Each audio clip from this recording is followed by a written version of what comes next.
आज अगर इस 25 साल में अगर हम बात करें तो इस उत्तराखंड को जवान होने के साथ यहां कुछ जवान हुआ है तो भ्रष्टाचार जवान हुआ है, कुछ भला भी तो हुआ होगा, वो तो भ्रष्टाचार जवान हुआ है। भला हो गया उसका। हम भला करने वाले लोग बैठे हुए हैं, मैं कहना नहीं चाहता, मैं कहूंगा तो बात कहेंगे कि भुवन कापली ने क्या बात कर दी। हम क्या भ्रष्टाचार को रोकेंगे? जब हमारी विधायक निधि में 15% कमीशन या अधिकारियों के माध्यम से काटा जाता है तो हम क्या ईमानदारी की बात कर सकते हैं? आप बताइए। मैं तो आदरणीय नेता सदन बैठे हुए हैं, 15% निकाल के सीधे आप अधिकारियों को दे दीजिए, फिर हमें विधायक निधि दीजिए।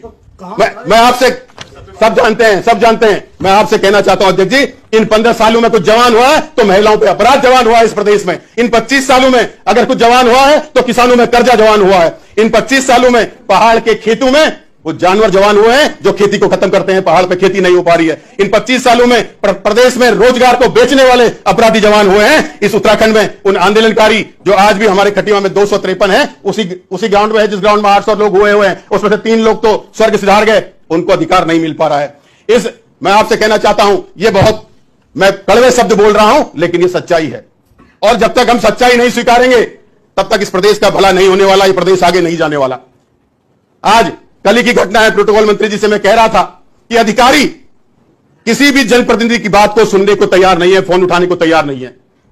क्यों इतने अधिकारी बेलगाम हो गए? तो उसके भी कारण है। हल्द्वानी में इतनी बड़ी घटना हो जाती है, 9 लोगों की मृत्यु हो जाती है, 9 लोग मर जाते हैं, 100 से ज्यादा लोग 2 साल से जेल में हैं। अधिकारियों की कमी के कारण, उनकी योजना की कमी के कारण एक भी अधिकारी के खिलाफ कार्रवाई नहीं की गई, एक भी अधिकारी के खिलाफ कार्रवाई नहीं की गई। अध्यक्ष जी, अधिकारियों का भय खत्म हो गया है इस प्रदेश में। अगर हम कहीं जाते हैं, हमारे एक बड़े भाई है, इंजीनियर है, सॉफ्टवेयर कंपनी चलाते हैं बेंगलोर में, और वो कार्टून बनाते हैं, गेम बनाते हैं, और बेंगलोर में कम से कम 1000 आदमी उनके यहां काम करता है। वहां एक संस्था चलाते हैं, उस संस्था में फ्री में वो एजुकेशन देते हैं और उनको रोजगार देते हैं। वो उत्तराखंड में आए, उत्तराखंड के अधिकारियों से मिले, तो उनका यह एक्सपीरियंस था, वो यहां आकर खुद पैसे लगाकर युवाओं को पढ़ाकर और फिर रोजगार देने का काम शुरू करना चाहते थे। उन्होंने कहा यार कि बहुत हो गया, अब 50 साल के हो गए, अपने राज्य के लिए कुछ करने का मन है। तो बोले तुम्हारा राज्य तो बड़ा ही अनोखा है भाई, हम योजना बताने के लिए गए, अधिकारी पहले कहता कि हमें क्या मिलेगा, राज्य को क्या मिलेगा, वो तो बात की बात है। 10 साल तो कांग्रेस की सरकार भी रही, कांग्रेस की सरकार भी, भाजपा कांग्रेस की बात नहीं कर रहा, आप 25 सालों की बात कर रहा हूं। तो 25 साल में 10 साल तो आपकी सरकार भी रही, बात समाप्त करिए। 25 साल की बात कर रहा हूं, वो कहते हैं भी रही, हमारी सरकार भी रही। मैं कहां मना कर रहा हूं? मैं बात भ्रष्टाचार के खिलाफ की कर रहा हूं, किसी सरकार की नहीं कर रहा हूं। मैं किसी सरकार की बात नहीं कर रहा, मैं भ्रष्टाचार के खिलाफ की बात कर रहा हूं।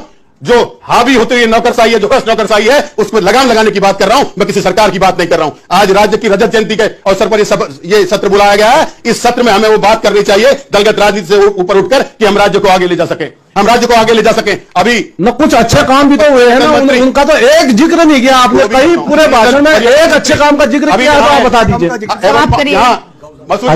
भुवन भाई, अधिकारी का नाम बता दो जिसने पैसे मांगे, उस अधिकारी का नाम बता दीजिए। वही बताइए।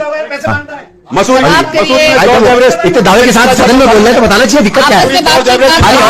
क्या होगा, किसने मांगे हैं तो बताइए। इसका बाजार भाव 7,000 करोड़ है, 22 करोड़ इन्वेस्टमेंट करके 15 करोड़ से 15 लाख के लिए सरकार ने दे दिया। समाप्त करिए। आदरणीय अध्यक्ष जी, अगर हम इन कड़वे घूंटों को नहीं पी पाएंगे, इस कड़वे सच को नहीं स्वीकार पाएंगे, तो हम राज्य को आगे ले जाने में अपना सहयोग नहीं दे पाएंगे। ये हमें स्वीकारने होंगे, ये हमें सुधारने होंगे। अगर स्वीकार कर सुधारेंगे नहीं तो हमारा राज्य आगे नहीं बढ़ पाएगा। नशा गांव गांव पहुंच गया, जो अब बेरोजगार घूम रहा है, पहाड़ का पानी और पहाड़ की जवानी, पहाड़ के काम किया। अगर हम लोगों के यहाँ रहते हुए माननीय सदस्य बैठिए, 10% 36 यूसीसी के साथ आया, आज तक 10% माननीय सदस्य आशित नहीं ले पा रहे हैं। वो किसकी जिम्मेदारी अध्यक्ष जी? इसके लिए भी बैठिए, लाया गया था। आप कह चुके हैं अपनी बात, 10% आप दोबारा ना बोले, बैठ जाइए।